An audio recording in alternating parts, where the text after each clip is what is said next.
ভারতীয় সরকার আমাদের বন্ধু ছিল ৭১ সালে, কিন্তু স্বাধীনতার পর থেকেই আমরা লক্ষ্য করেছি তারা ৭১-এ তারা আমাদের জন্য যে সাহায্য সহযোগিতা করেছে সেটি উদ্ধার করার জন্য অতি ব্যস্ত। বাংলাদেশের প্রত্যেকটি ক্ষেত্রে তারা হস্তক্ষেপ করেছে। রামপাল বিদ্যুৎ কেন্দ্র থেকে শুরু করে দেশের ভিতর দিয়ে ট্রানজিট এবং অন্যান্য প্রত্যেকটি প্রকল্পে বাংলাদেশের নতজানু সরকার, আওয়ামী লীগের সরকার, শেখ হাসিনার সরকার বাংলাদেশের মানুষের স্বার্থ জলাঞ্জলি দিয়ে তারা এই দেশকে ভারতের একটি কলোনি বানিয়ে দিয়েছিল। এখন বিভিন্ন দেশে তারা নিজেদের স্বার্থ রক্ষা করতে গিয়ে এমন সব নেতাদেরকে ভোটের মাধ্যমে বা বিনা ভোটের মাধ্যমে ক্ষমতায় আনে যারা নিজের দেশ ছাড়া আর কোনো কিছুই বোঝে না।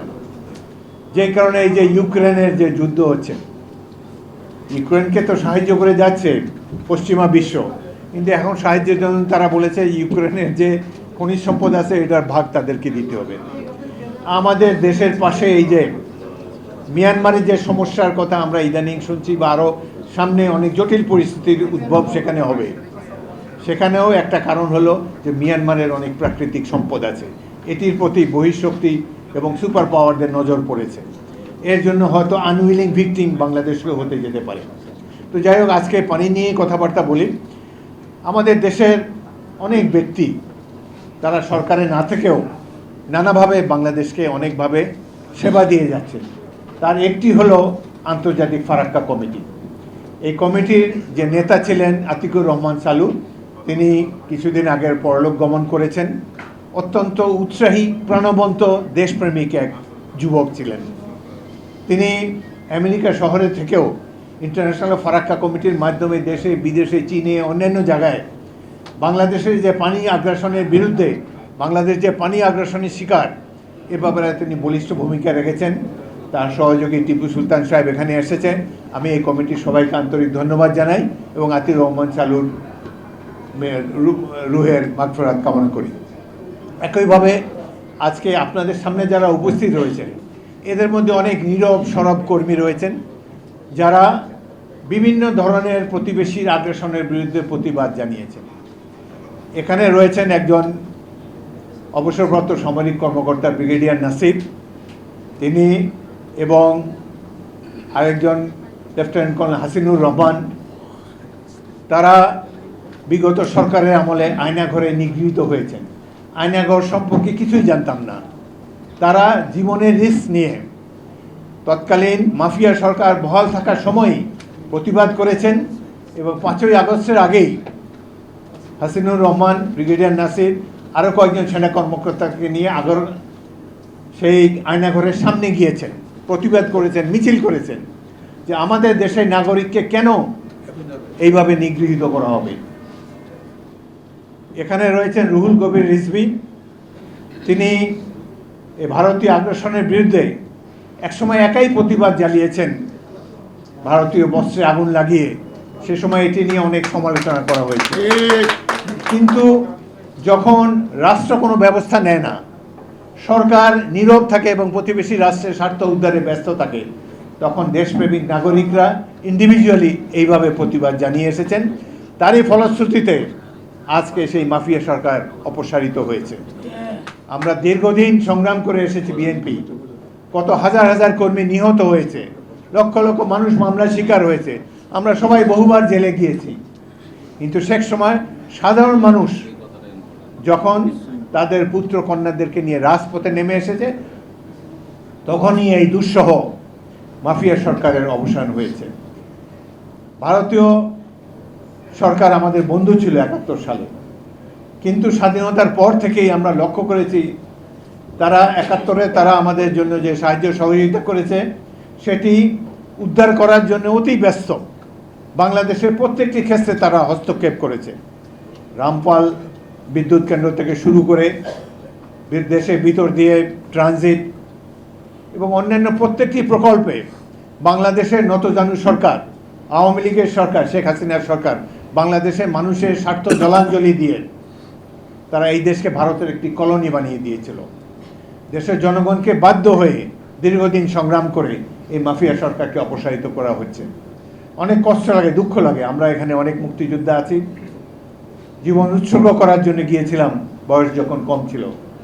আশা করেছি যে আগামী দিনে বাংলাদেশের জনগণ নিশ্চয়ই স্বাধীনতা সার্বভৌমত্বকে অক্ষুণ্ণ রাখবে। কিন্তু আমার বলতে দ্বিধা নাই, আমাদের এই বিগত 16 বছরের দুঃশাসনের ফলে বাংলাদেশি জনগণের দেশপ্রেম অনেকটা ম্রিয়মাণ হয়ে এসেছে। এমন সব জিনিস এই বিগত সরকার শিক্ষা দিয়ে গিয়েছে। দেশের আমলাতন্ত্র, বিভিন্ন বাহিনী, এমনকি যে মিডিয়া, তাদেরকে এমনভাবে কলুষিত করে এমনভাবে তাদেরকে ট্রেন আপ করেছে এরা যেন বাংলাদেশের জনগণের প্রতিনিধিত্ব আর না করতে পারে। এই পানি আগ্রাসনের বিরুদ্ধে শহীদ রাষ্ট্রপতি জিয়াউর রহমান তিনি যে বলিষ্ঠ ভূমিকা পালন করেছেন সেটি আমরা সবাই স্মরণ করি। তিনি জাতিসংঘে নিয়ে গিয়েছিলেন এই সমস্যাটিকে, এবং জাতিসংঘের প্রেশারের ফলেই ভারত বাধ্য হয়েছে 77 সালে একটি পানি চুক্তি করার জন্যে ফারাক্কার উপরে, একমাত্র চুক্তি যেটাতে গ্যারান্টি ক্লজ ছিল, আরবিট্রেশন ক্লজ ছিল। তারপরে চুক্তিসমূহতে আর এগুলো আমরা পাইনি। তো যেহেতু আগামী বছর এই চুক্তি অবসান হতে যাচ্ছে, আমরা আশা করব বাংলাদেশের সরকার যখন এই সময় যে সরকার বিদ্যমান থাকেন তারা যেন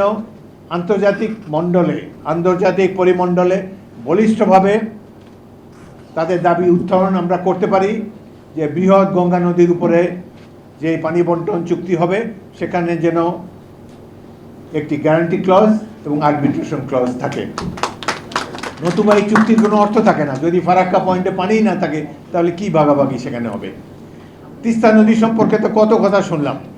দুই দেশের প্রধানমন্ত্রী কয়েক বছর আগে মনে হলো যেন চুক্তি সই হয়ে যাচ্ছে, কিন্তু সেই তিস্তা নদীর উপরে তো কোনো চুক্তি হলো না। এবং ভারত যে ঠুনকো পশ্চিমবঙ্গের আপত্তির কথা বলে, আমরা সেটি নিয়ে কনসার্ন না। আমরা স্বাধীন সার্বভৌম দেশ, স্বাধীন সার্বভৌমত্ব ভারতের সরকারের কাছ থেকে আমরা ন্যায়ভিত্তিক একটি সমাধান চাই। ইতিমধ্যে এগিয়ে এসেছে চীন, যাদেরকে আমরা ধন্যবাদ জানাই। তারা $2.1 বিলিয়ন একটি মাল্টিপারপাস তিস্তা নদীর ব্যাপারে একটি প্রজেক্ট তারা প্রস্তাব করেছে বাংলাদেশ সরকারের কাছে, যেখানে তারা এখানে বৃহৎ ওয়াটার রিজার্ভয়ার, যেহেতু ভারত বাংলাদেশকে তিস্তা নদীর পানি দেবে না, তিস্তা নদীর পানি ধরে রাখার জন্য কয়েকটি স্থানে বিশাল জলাধার নির্মাণ করা, সেখান থেকে এই যে তিস্তা নদী শুকিয়ে গিয়েছে, মৃতপ্রায় নদী, এটিকে আবার পুনঃখনন করা, যেখানে 5 ফিট যেখানে গভীরতা রয়েছে সেখানে অ্যাভারেজ 10 ফিট গভীরতা বঙ্গোপসাগর পর্যন্ত পুরো তিস্তা নদীতে গভীরতা বৃদ্ধি করা।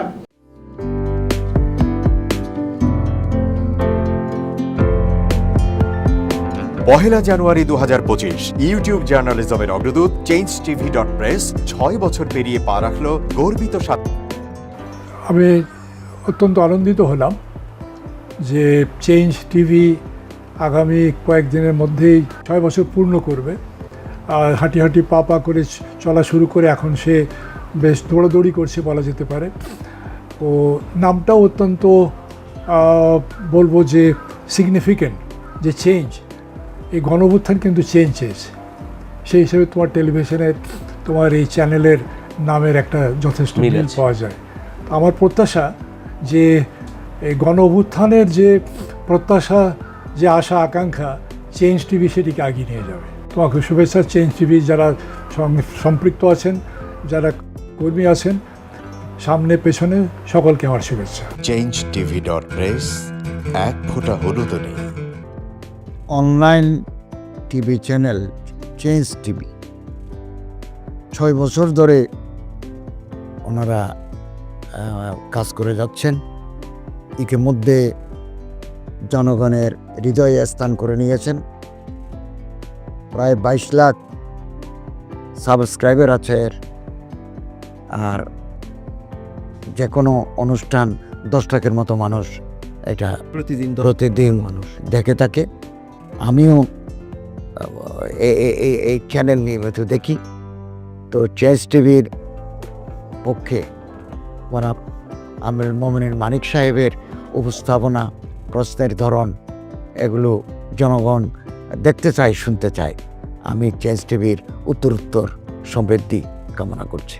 changetv.press এক ফোঁটা হলুদ নেই।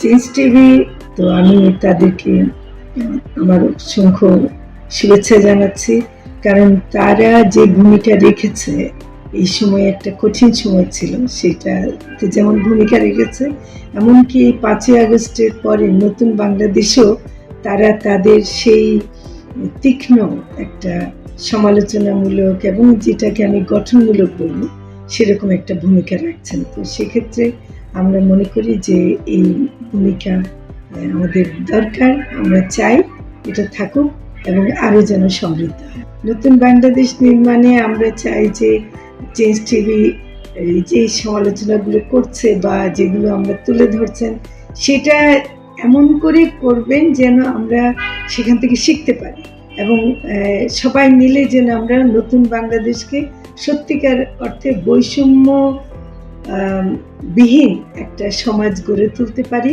সেটা আপনারা সহজ চেষ্টা করুন। changetv.press এক ফোঁটা হলুদও নেই।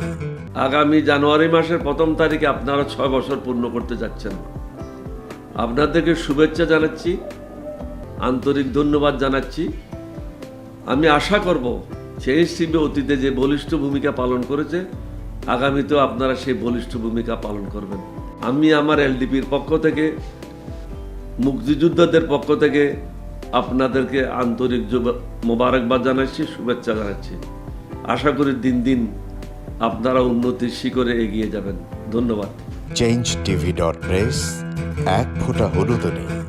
প্রতিটি সরকারের আমলে 10 বছর আমি কোনো ব্যবসা করতে পারিনি। আমার ব্যবসা বন্ধ করার জন্য যত রকম দরকার সব কাজই করেছে, শুধু একটাই বাকি রেখেছে, আমি উঠিয়ে নিয়ে যাইনি।